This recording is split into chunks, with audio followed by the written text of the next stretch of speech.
which are the triune aspects of the sun god, the sun rising, the sun at the meridian, and the sun setting. You have the pillars, you have the black and white squares, because this God is both good and evil. You can worship him in his Lucifer, in his light form, the God of good, the one who is the enemy of Adonai, which is Jesus Christ. And both of them are God. Unfortunately, so they say.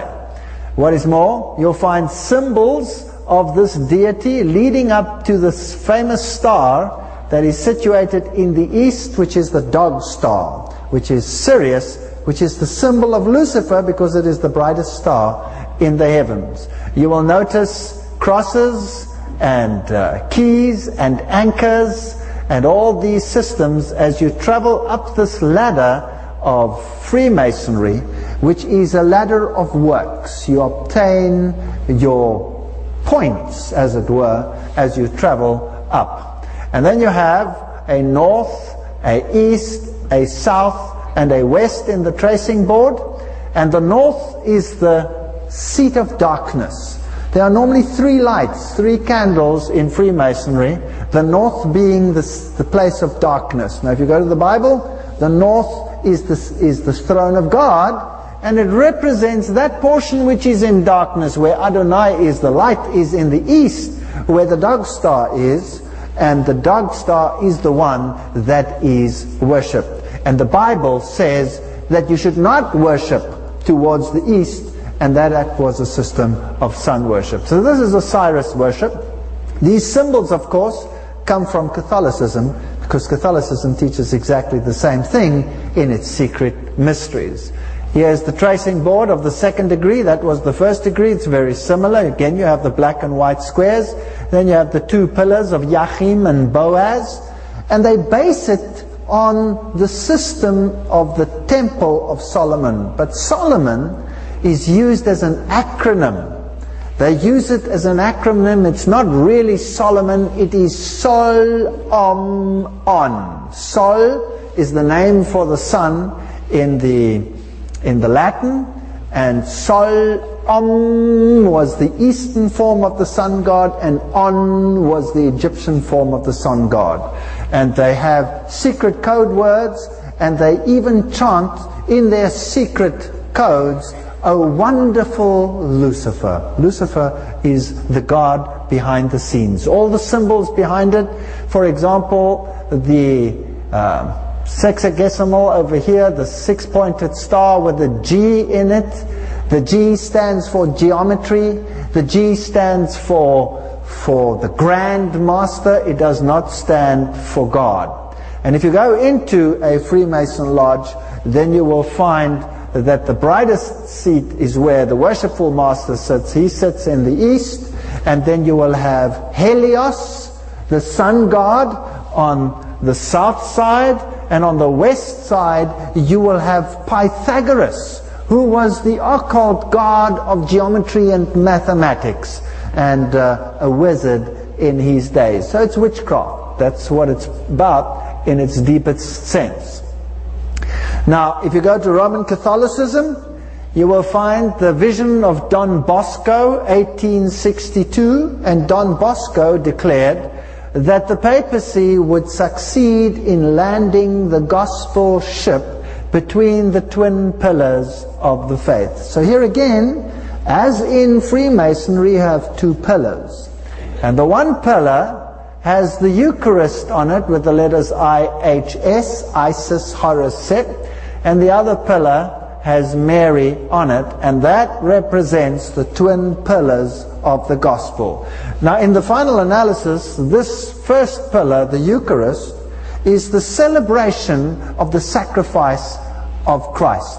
In a sense, it is the sacrifice or the celebration of the victory of Lucifer over Jesus Christ.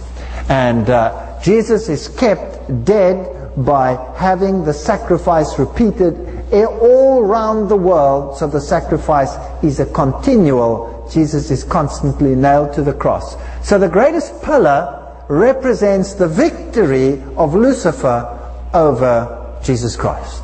And the smaller pillar represents the replacing of the tamid, the continual, the ministry of Christ, with that of another. And they have the female form of the deity Lucifer, who is androgenic, both male and female. He can appear as Maitreya or he can appear as Mary. And both of these deities are interchangeable, or you can have a total mixture of them. So homosexuality, lesbianism, all these things are totally acceptable depending on whether you are on the white or the black or the merged squares. The Bible, Revelation 14:12, also talks about something to base your faith on. Here's the patience of the saints. Here are the ones who keep the commandments of God. So one pillar of faith is the commandments of God, and the other is the faith of Jesus. Whereas in Luciferian worship, it is the victory over Jesus and the replacing of Jesus which take the place of those two components. And these two world systems are coming into collision. And that's where the rubber will meet the road. Let's go into the book of amulets. New Age teaches about trinkets and amulets and little charms and things like that. And they have all kinds of shapes and sizes. We'll be dealing with them as we go into Freemasonry. It also teaches about the cosmic keys, 2 keys, which were the keys to heaven and to hell, and who is the one who holds the keys today? Who is the high priest of the keys in the world? It is the Pope, who has the twin keys. So all the symbols in Freemasonry are also the symbols of Catholicism. And remember the old acronym: if it looks like a duck and it walks like a duck and it quacks like a duck, then it's a duck. The two systems are exactly the same. Then there's pyramid power. Pope Sixtus had the pyramid on his head. They use all the Egyptian monoliths in Catholicism. There are more in Rome than there are in Egypt. Pyramid power. It is interesting that the pyramid power that you have is a counterfeit. It's a counterfeit. Everything the devil does is a counterfeit of the true. So somewhere of the true there must also be some pyramid. I don't know where it is. One interesting speculation that I heard is that the new city, the New Jerusalem, might be shaped like that, because it is as wide as it is broad, as it is deep, as it is high. And a pyramid has, of course, exactly those dimensions. Anyway, it's also the teaching of astrology. In other words, determining the future by studying the stars. And that is something which the Bible also condemns, very strictly condemns. So astrology forms part of the New Age. Natural healing. Well, there's healing in the biblical sense, and then there is a counterfeit healing. Because truth must always be mingled with error. And you have hands of light. And the idea is that every single human being is Christ and has the capacity of Christ. We're all equal, and we can all learn to be like Christ and to perform the miracles that Christ performed by our own power. Archetypes of the Tree of Life, the Tarot, Patchwork, the Enochian Workbook. These are all New Age documents, and they tell us something about the philosophy. Now, the Book of Enoch was, of course, a Gnostic book, and Gnostic writings and apocryphal writings are part of the Roman Catholic system, but they are not part of the Christian system in terms of the Bible, and we'll be dealing with that later as well. So inherent in the New Age movement you have Gnosticism, and Gnosticism is nothing other than the ancient Egyptian cult of Osiris, which has its basis in Baal worship, and it comes from Babylon.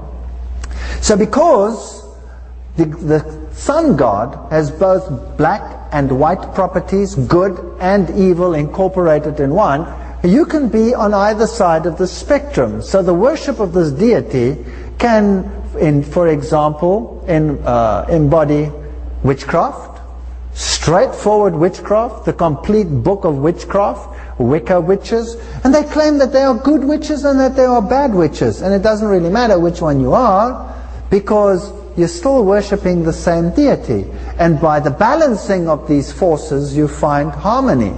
But God said, I don't want you to know about evil. The fact that you know about evil, does that mean that you have to be evil in